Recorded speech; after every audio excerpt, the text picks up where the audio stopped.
Hi, everyone. My name is Damjan Pfajfar, and I'm from Federal Reserve Bank of Cleveland. On behalf of the organizers, Raphael Schonle and Dominic Smith, I would like to welcome you to the 39th session of the CEBRA Inflation Drivers and Dynamic webinar series. So, topics of today's discussions are investment demand and dynamic competition for customers, and the future in today's prices. Again, special thanks to the organizers, Raphael Schonle from Brandeis University and CEBRA, and Dominic Smith from the Bureau of Labor Statistics. Let me introduce the format. The webinar is 45 minutes. In total, we have two presentations of approximately 15 minutes each, and at the end, we'll have 10 to 15 minutes for Q&A. Attendees do not have the option to switch on their audio or video, but are invited to write their comments or questions in the Q&A space. Attendees can, of course, pose this question during the presentation already and do not have to wait until the end. The moderator, I will select then the questions to be answered in the Q&A portion of the webinar, which is after the presentations. Webinar is also live streamed via the CEBRA YouTube channel, recorded and made available on the CEBRA website and CEBRA YouTube channel after the event. Links to the papers will also be available in the YouTube video description if provided by the authors. Before we start, the disclaimer: participation in the CEBRA webinar does not constitute or imply an endorsement, recommendation, or favoring endorsement of views, opinions, products, or services of the Central Bank Research Association or any other participating institution, individual, or entity. All views expressed during a CEBRA or CEBRA co-hosted events are strictly those of the authors, discussants, and other participants, and not those of CEBRA, the co-sponsoring institutions, or any other participating institution. Let me briefly introduce the speakers. The first speaker will be Joachim Hubmer, who's an assistant professor of economics at the University of Pennsylvania. He'll be presenting investment demand and dynamic competition for customers. And then the second presentation will be Jenny Tang, who's a vice president and economist at the research department of the Federal Reserve Bank of Boston.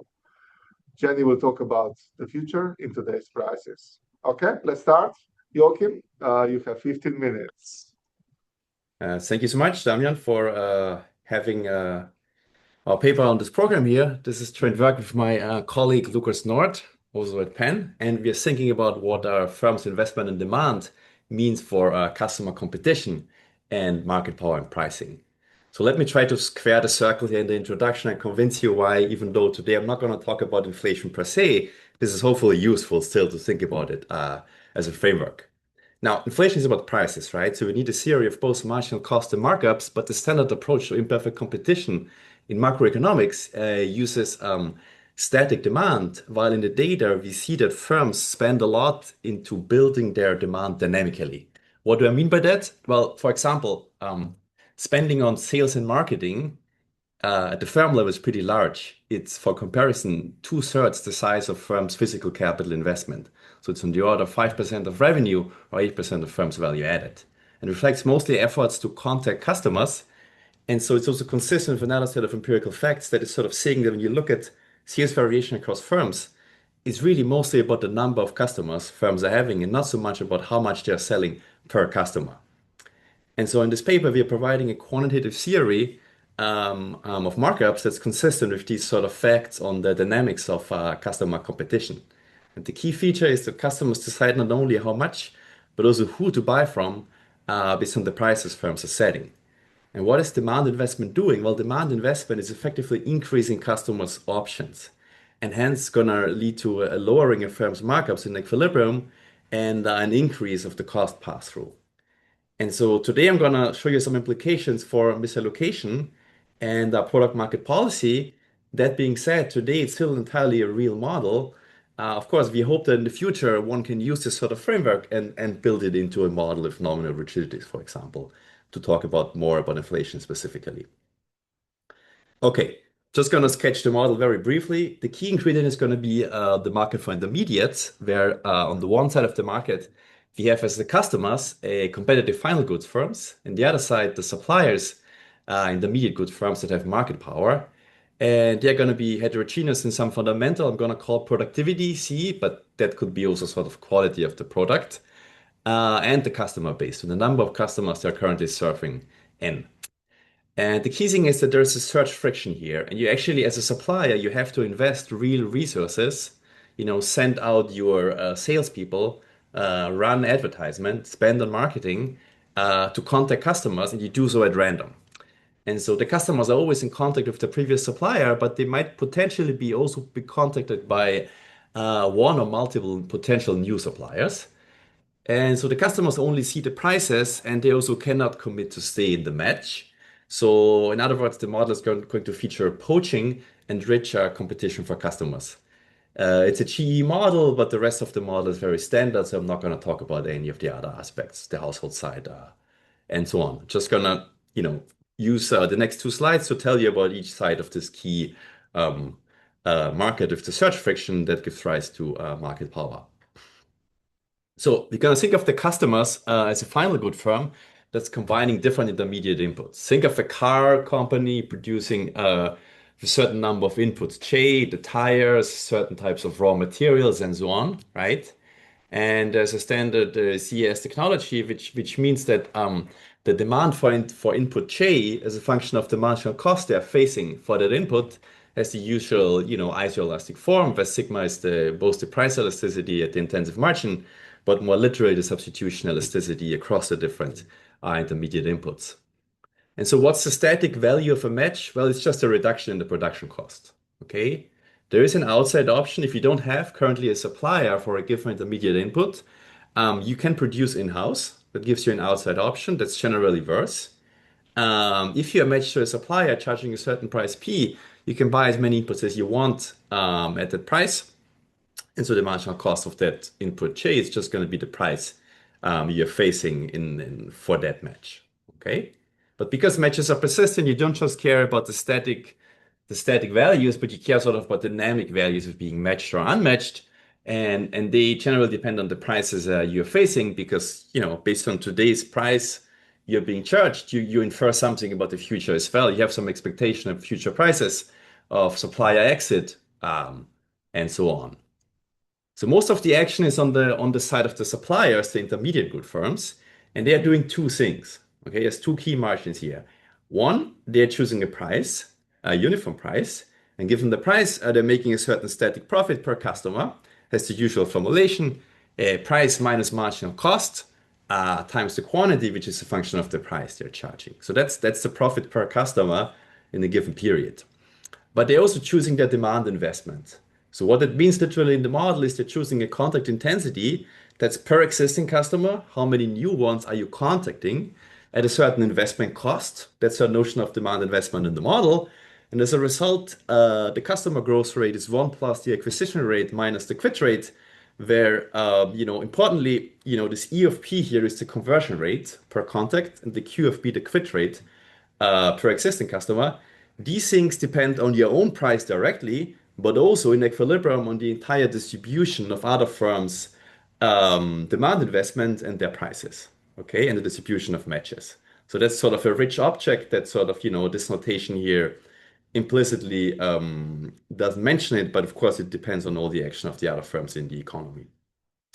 Now, we make some technical assumption that means that like a firm's behavior is going to be independent of the number of customers and only a function of the productivity fundamental. That's not just for tractability, but it's mostly to match the empirical evidence that is saying the following thing. When you fix a firm, so you fix a firm's marginal cost, and you look at the prices that firm is charging across different markets, the relative price they are charging across markets is not a direct function systematically of the relative number of customers that firm has across markets. In other words, it's not systematically the case that firms always use lower prices when they enter a market and a few customers, and then once they have a certain customer base, they would raise the price. It looks more like uniform pricing across markets on that dimension. That's despite the fact that the customer growth margin is responsive to the price, both in the model and also in the data. And so to sum it up, what we get from this setup is variation in both the extensive margin and the intensive margin of demand. And we can, for example, match the fact that most sales variation across firms is in terms of the number of customers. Let me show you a picture of the resulting markups and build them up step by step. So, there's an optimal static monopoly markup that's a function of the sigma, and that's the usual thing. It would be around 1.8 here in our calibration. But more importantly, the extensive margin matters, one, via an outside option of in-house production that sort of depresses markups in the left tail. Some firms are even willing to make a static loss. But more importantly, the key of the model is that as other firms' demand investment is going up, your extensive margin demand elasticity is going up, right? Because now all of a sudden, the chance of being undercut is higher, and hence a certain reduction in your own price kind of has a bigger payoff in terms of the customer gross margin. And you're going to lower your markup in equilibrium, therefore, as other firms' demand investment is going up. So this model features sort of a notion of local competition where you're going to lower your markup more below the static benchmark if you face a lot of competition. When do you do that? If there's a lot of firms that are similar to you and that might undercut you, and if those firms invest a lot in their demand, so potentially poaching your customers. Versus if you're sort of a top firm in this economy, you're not really concerned by the chance of being undercut, and you can sort of set a high markup and nobody can match you in any case. Um, you know, I'm not going to talk about the calibration or anything, but just briefly, what we're going to use to discipline this model is the firm cross-section of sales, markups, and demand investment. Maybe interesting for this audience, we get a pass-through of about 70 or more, closer to 80% in this model. So that's sort of within the range, we're probably more on the upper end of the empirical evidence. But of course, this is a real model, right? So if you think the pass-through should be lower from marginal cost to price, and on top of that, you layer some extra nominal rigidities, of course, you would get an even lower pass-through. But that's outside of the scope of what we're doing today. Now, I mentioned at the beginning, right, that what do we use this framework for now? Well, two things. And the first thing, sort of a normative question of how much misallocation is there in this economy if we calibrate the model to a realistic amount of markups and markup dispersion. And so to evaluate the question, we have to look at the social planner, right, and compare that to a decentralized equilibrium. And so the social planner can generate a welfare gain of around 5%. Why is that? Well, three reasons. The first one is the standard one. There's an aggregate markup and that depresses factor supply. And, the planner would sort of increase factor supply and sort of increase output and therefore also welfare. There's nothing interesting there. More interestingly, markups are dispersed here, right? And what it means is that the high markup firms sort of sell too little per customer. So the intensive margin allocation is distorted for that reason, and that the planner would sort of reshuffle activity to the high markup firms that would increase TFP in the aggregate and hence increase welfare. I will have more to say about that on the next slide. We have, I think, some interesting insights here that come from the fact that we're taking the competition for customers serious, I would say. And third, what's also interesting here, but I won't have time to talk about the details, so you will have to look at the paper if you're interested in that. The planner would actually cut demand investment by roughly 1/3, by 37%. Why is that? Well, it's a quantitative finding. There's a lot of business stealing in this model in the following sense that, when you poach a customer as a firm, right, you're only thinking about your private benefit naturally, right? But you don't really care about the fact that you're destroying value at the other firm, right, that you're poaching the customer from. And that sort of dominates some other externality that goes in the other direction, which is that the firm, when it makes its demand investment decision, does not care about the customer surplus. So this is a quantitative finding, but we do some validation now, and we think that if anything, the statement that 1/3 of demand investment is sort of like a overinvestment is probably conservative if you compare it to the data on sort of a proxy for business stealing. Okay, let me just say a couple more words on sort of the classic question of misallocation on the intensive margin from markup dispersion. So we actually find low misallocation given the amount of markup dispersion we have, which is pretty large. I mean, you remember the picture I showed you for the markup. And so the key thing here, the key insight here is that how costly a markup depends on two things: how dispersed they are, and the cost of a given dispersion. Now, the trick is that the cost of a given dispersion really is proportional or depends on the intensive margin elasticity, the sigma. And in the standard model, sigma is doing two things. It's not just governing the dispersion, it's already used to discipline the aggregate markup, right? So in that sense, you have one parameter doing two things, governing the magnitude of markups and the cost of a given amount of markup dispersion. But here, because market power is coming from the search friction, we are sort of free to calibrate sigma independently. And we find a rather low value of sigma because in the data, the intensive margin of sales variation doesn't explain much. And there's also alternative ways of tying sigma directly to the substitution elasticity across intermediate inputs. In that case, you'd get an even lower estimate. And so the punchline of the slide is sort of to say that, well, you know, if you would counterfactually in our model calibrate sigma to a higher value with the usual sort of formula that relates the price elasticity, the static price elasticity to the markup, you'd back out a higher sigma and you get much more misallocation. So what we're saying here is that markup dispersion is not actually as costly as you would think with the standard static demand approach. Just briefly, we have something to say also about, product market policy. And so, the punchline here is that like you want to subsidize production because there's a markup, right? As usual. But here there's a downside to that, which is that it further encourages inefficient demand investment. So you don't want to fully eliminate the markup wedge. Second, as you could have probably imagined, because there's too much demand investment in equilibrium, you want to tax it, right? But this also has a downside because it's an anti-competitive policy. Even though it's an inefficient activity in the margin, you remove it and you kind of increase market power in the economy. So if you have both policy tools available, something about the product market subsidy and the demand investment tax, you'd be more aggressive as a policymaker here. So yeah, I think I'm sort of out of time, so I'll refer you to the paper if you're interested in the second thing we are doing, which is to look at the implications for the macroeconomy of the observed increase in demand investment since the 1980s. That generates an increase in sales concentration, but here in this framework, sales concentration is not a synonym for decreasing competition. So that's, I think, something that the IO economists mostly would agree with, but in macro, we often have a simplifying framework where these two things are synonyms. That's all I wanted to say. So I'll hand the microphone back to Damjan or Jenny directly. Thank you very much, Joachim. Jenny, you have 15 minutes. Okay, thank you.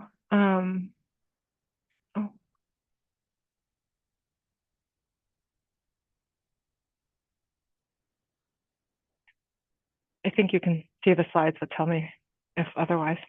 Okay, so I'm very happy to be here to present this paper with several co-authors from the Federal Reserve Bank of Boston, John Lear from Morning Consult, and Alex Dietrich and Raphael Schonla on the future in today's prices.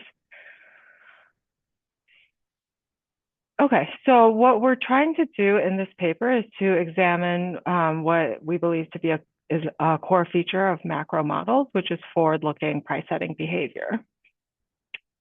And so this is really the thing that causes expectations to enter into aggregate Phillips curve specifications, and it comes from firm pricing rules. So a prototypical firm pricing rule that we have in mind is that given change by firm I of their prices is a function of both the contemporaneous change in their costs, but also there's a forward-looking term that they react to changes in expected costs as well.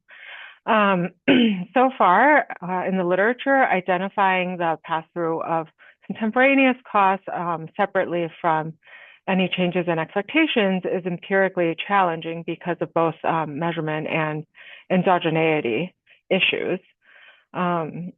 And so this is where the paper is trying to step in and contribute. Okay, so what we do is we try to identify these two pass-through parameters using a cross-section of current and expected future cost changes, specifically that are due to the 2025 trade policy changes.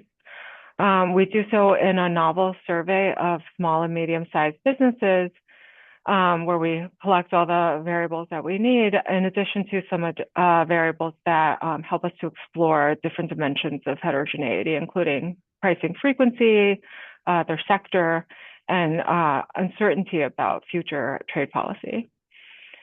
We also interpret the results in a generalized hazard framework that characterizes pricing behavior in response to current costs and future expected costs at different horizons. And we find that this framework does align reasonably well with our empirical findings. So just to preview what the main results are, we find that both contemporaneous and expected future cost shocks matter. So the pass-through of contemporaneous changes in actual costs is about 70%, and we find close to 40% pass-through of changes in expectations. We also find that firms that change prices less frequently, so they have stickier prices, those that are more uncertain about future cost changes, or service producers, those are the ones that tend to preemptively pass through expected cost changes, while the other firms tend to fully pass through current costs but react less to changes in expectations. Okay, and so several of these results are consistent with a few different types of pricing models, but really the uncertainty result kind of points more to these endogenous pricing models. And the sector-specific results that we find also hints that there may be some sectoral dynamics that are beyond even these endogenous pricing menu cost models. Okay, I'm gonna skip the literature in the interest of time. And before jumping into the data and the empirics, I'll just set up the theoretical framework that we have in mind.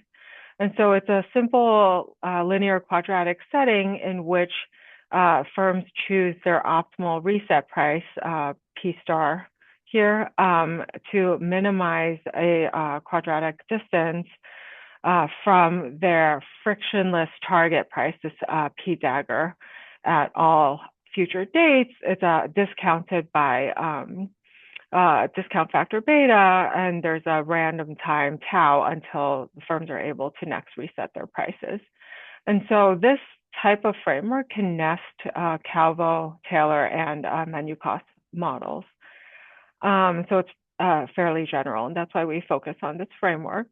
And so you can show in this model that optimizing this problem would yield a reset price that is just simply kind of a weighted average of expected future target prices, which we relate to marginal costs. And these weights specifically are this particular function of the sequence of survival functions corresponding to a general hazard function. Okay, so from this framework, you can obtain this expression. So if we suppose that firms are in steady state before their most recent price change, this is really just for simplicity of exposition, their optimal price change, so they're starting from zero, so the level is the change, will be related to their contemporaneous realized marginal cost change and expected future marginal cost changes as well. So the pass-through of the realized cost changes in this framework should actually be equal to 1. And the pass-through of future changes should be below 1, but will depend on the discounted survival probability of the price and marginal cost processes. And this parameter, or like the expected coefficient that we would estimate, would vary with things like typical price change frequencies, for example. Okay, so the empirical challenge here is how we can causally identify the role of current and expected future cost changes separately. Okay, so I'll talk about the estimation that we do, kind of how our survey is designed to try to best estimate these coefficients, and also a little bit about some of the reasons why identification can be difficult and why we use the instrumental variable framework that we do. Okay, so the empirical framework we have is going to be cross-sectional estimation across different firms indexed by I. And so this equation is the one I showed in the beginning, but I'm going to be a little bit more clear here about the timing in relation to the model I just discussed. So the price change that we're talking about are the most recent price change since their last price change. So it's just the change in the price across a price spell. And the marginal cost change we have is contemporaneous to that. So it's the change in the marginal cost between the last two price changes. So suppose so here the TI is the most recent price change of firm I, and their previous price change is in TI minus VI, and it's all indexed by I to kind of really make clear that firms are changing prices at different times, and it's not necessarily coordinated. And then the expectation that we have in the specification is the expected 12-month ahead total marginal cost change. Importantly here, it's as of this most recent price change. And that's because in the theoretical framework that I showed, the expectations that matter are the ones that the firm holds on the reset dates. And so that's kind of an important timing thing. Okay, and so this timing is what is one innovation in our survey relative to a lot of the existing surveys. And so just to be super clear here, we ran our survey in August of 2025, but we asked firms to recall the price change and the cost change between their two most recent price changes, and importantly, to also recall expectations of their future costs as of their most recent price change. Okay, in contrast, in a lot of existing surveys, suppose we ran the typical type of question in our August 2025 survey, they might ask, a lot of them do ask, how did your prices change over the last year? How did your costs change over the last year? And how will you, how do you now expect costs to change in the future? But none of these are would be systematically lined up with when firms actually, in the survey, actually reset their prices. And so that's an important difference in our survey relative to these other surveys. And you can see kind of, if you think about the theoretical framework, why that particular setup may not work as well, especially for looking at how prices react to expectations, because you are capturing expectations at a time that incorporates new information relative to when the firm actually sets their current price level. Okay, so with that setting, we're getting closer, but it's still not quite enough to fully identify beta and gamma because of potential simultaneity bias. There are other shocks that can affect prices that also affect their costs. So you could think of things like shocks to markups as one example. But there are, so this is one example, and that's why we use an IV framework. And so the specific instrument that we use is in our survey, when we're asking firms changes in costs and their changes in expected costs, we then ask parallel questions that say basically, how much of each of these things were specifically due to this, the change in trade policy. And that's because we think of this trade policy shock as being largely unexpected. There's also a lot of cross-sectional variation in exposure that is largely predetermined. And so this gives us exogenous variation in the two variables that we care about. And so we take these cost changes specifically due to trade policy and use them jointly as instruments for our overall cost changes and expectations changes.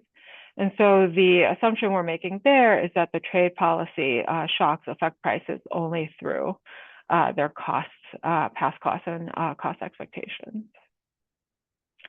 Okay, so the survey is part of now an ongoing regular survey quarterly of small and medium-sized businesses, which are firms with fewer than 500 employees.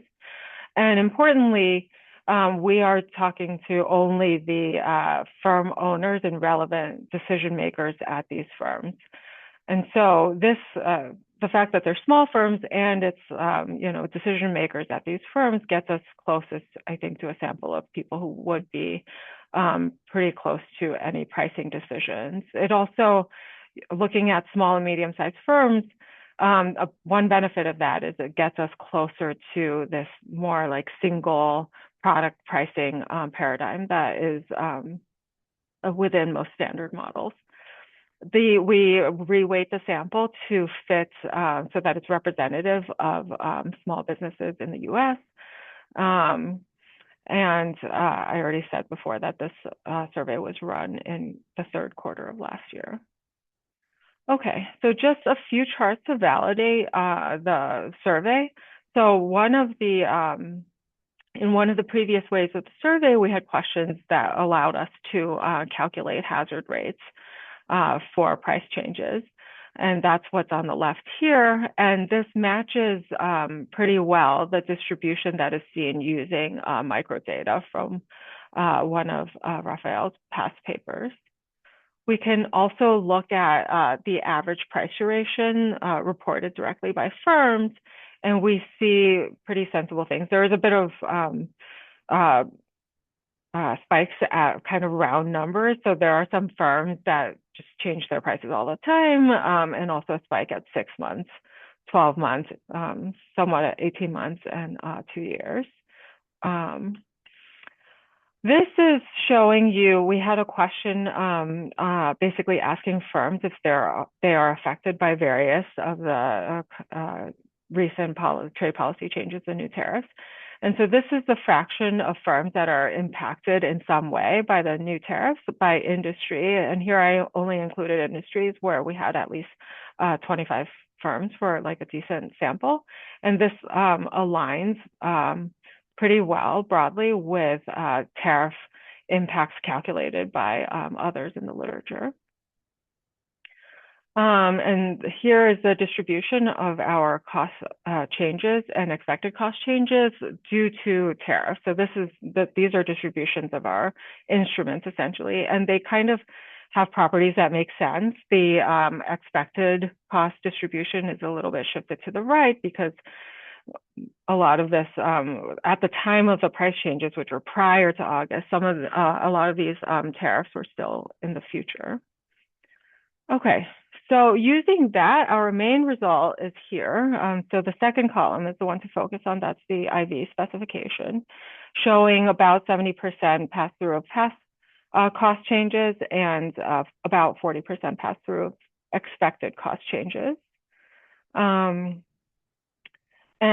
then we go ahead and do some of our splits to look at heterogeneity, where we find that there's kind of complete pass-through of past cost changes for firms that change prices on average at least as frequently as every 6 months, and not much reaction to expected cost changes, whereas the stickier pricing firms have more preemptive pass-through of expected cost changes. And you kind of see a similar pattern when you split by goods and services, with services being, service producing firms being those that pass through more the expected cost changes. We also, in the interest of time, I'm not going to go through this slide in detail, but we have a way of eliciting uncertainty about future trade policy cost changes. And so when we do that split, we find that the highly uncertain firms are actually the ones that react a lot more to cost expectations. And then our last exercise is to calculate this sufficient statistics for pass-through expectations from the paper of Yvonne Vernings, 2022, which is basically just a ratio of the duration of the ongoing price spells over the average duration. And so we do a split based on this sufficient statistic. And as predicted by that model, it's the firms with the higher predicted pass-through of expectations do have actually estimated higher pass-through of expectations. And so to wrap up, we find that overall forward-looking pricing is quantitatively important, but we do see some lessons for models here. So overall, the results are consistent with many pricing models, but the split by uncertainty really reveals an importance of the option value for expected cost pass-through. And the split by sectors reveals potentially further dynamics that could be incorporated into models. And in aggregate, this means that the inflation effect of cost shocks depends on the sectoral mix and the underlying distributions of the adjustment frequencies and uncertainty. Thank you very much, Jenny. Let's start with our Q&A. Maybe I have a question for Joachim at the beginning. Is how to think about sales in your framework. Can you elaborate a little bit more on that? Sales or the sales and marketing spending, the demand investment? So we Yeah, you can yeah. talk So I think about I both. think Yeah. yeah. So sales. We're just talking about like firms revenue, right? Terms of revenue, and we're thinking of sort of both. Literally in the model, it's B2B sales, right? Because Yeah. firms buying from firms, but of course, I mean, technically, you can also think of that as selling to the household sector directly, and most of the insights are going through. So we think as the framing as being more general. It's just that like half of economic transactions are B2B, so we think it's sort of the more natural way to start. But in some sense, we're thinking of all sales, and I think the harder question is what exactly do we mean by demand investment, right? I mean, in the model, it's the cost of contacting customers, which is like sending a salesperson. I'm a manufacturer. I want to sell medical devices. I have to send people to a conference, to a doctor's office, and so on. Could also be classic advertising and marketing, but it's a pretty broad notion of expanding your demand on the extensive margin. There's a lot of empirical evidence that firms spend a lot on that, but there's not like a single perfect measure of it. So we have this proxy measure for public firms you can get from in Compustat Capital like you. That's called sales and marketing spending, and that's what we take. But it's not an exact measure.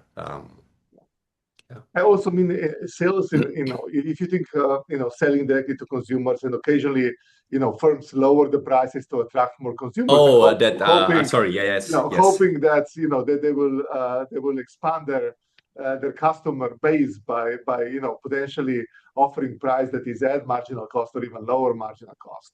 So Exactly. So that's something we don't have in the model right now, sort of like teaser pricing or something like this. Yeah. So again, we're not saying this is not happening. It's for sure happening, right? In some industries, all we're sort of saying that like it's not happening in a systematic way. That's the fact I sort of mentioned from the empirical literature on that. When you look at firms pricing in different markets, it looks more like they're changing the same price independent of the number of customers they have, but it does not mean that they never use, right, temporarily lower prices to pick up customers. But it would be something you have to sort of lay on top of what we have here. And people have been thinking about that in related contexts, like, for example, Lena Rudanko's work. Yeah. Yeah. Okay. So there are a few more questions. Joachim, maybe another question for you. Would your paper be able to provide insights into the role of competition for customers for the transmission of monetary policy to prices? Yeah, I think that the key insight on that margin, while we don't literally study it yet, is sort of that firms pricing is more forward-looking, right? Even if there's no rigidities nominally, right? Even in the flex price benchmark, firms pricing is already forward-looking, okay? Because they're thinking of like acquiring customers and keeping them for the future. So demand is already dynamic, even in the absence of rigidities, right? If you layer them on top, as then there's even more reason to be forward-looking in a sense, right? So yeah, so I definitely think it's gonna have implications, but I haven't thought it through exactly which way it goes, lowering or increasing pass-through, for example. Yeah. Yeah. Thanks. Maybe Jenny, a question for you. Do you find any sectoral heterogeneity in your estimated beta and gamma parameters? Do you have enough data to do that? Did you look at that? Yeah. So we only did it at the level of goods versus services. I think in part because we don't quite have enough data to cut more than that. While we can do a lot in the survey in terms of questions and designing the timing correctly, it is limited to about 500 to 600 firms. And so that is a constraining factor here. But we do see that the parameters are different for service producing firms than goods producing firms. We just couldn't slice it much more than that. And is the survey a panel? What percentage of surveys are constantly replying, or is a repeated cross-section? This is just a repeated cross-section that we have. Yeah. Okay. Okay. So another question for you, Jenny. If I understand correctly, you mentioned in the theory prediction that beta should be 1, but you find beta is to be 0.7. So should we interpret that as suggesting a framework where the flex price benchmark markups are increasing in firm size, or as some of the models in Kimball, Atkinson, Bernstein, and so on? Yeah, I think that's actually a great suggestion. We have thought about ways to explain this. So within our framework, it's markups are exogenous, and Right. so we don't really think about them so much. And we have thought of other reasons why the estimated beta might be less than 1 that come from the fact that we do have some omitted terms in our regression, right? It's a weighted average of the expectation of all future marginal costs. So we don't have that whole, you can't really ask firms that. And so there are other omitted variables that could create this, but I think the markup angle is also a really interesting one that we should explore. Okay, another question for Joachim. Can you give intuition for firms' prices not being a function of the number of customers? Are firms not using prices as a way of gaining customers? And how would the welfare implications differ if they did? Yeah, that's a great question. That's exactly the trick, and that was sort of hard to convey for me in 15 minutes. So let me start by saying that, the empirical literature is sort of saying, at least how we interpret it, right, that they are not using prices to attract customers, right? But of course, it's hard to believe that prices don't matter for customer acquisition, right? And customer quits, right? And in fact, there is independent evidence that says the prices matter for the extensive margin. So how do we sort of square the circle? Well, in our model, both things are true. Prices matter for acquiring customers, and prices matter for losing customers, because you're often in competition with others and it's price competition. Okay. So how come this is both true that prices matter, right? And prices don't vary with the number of customers.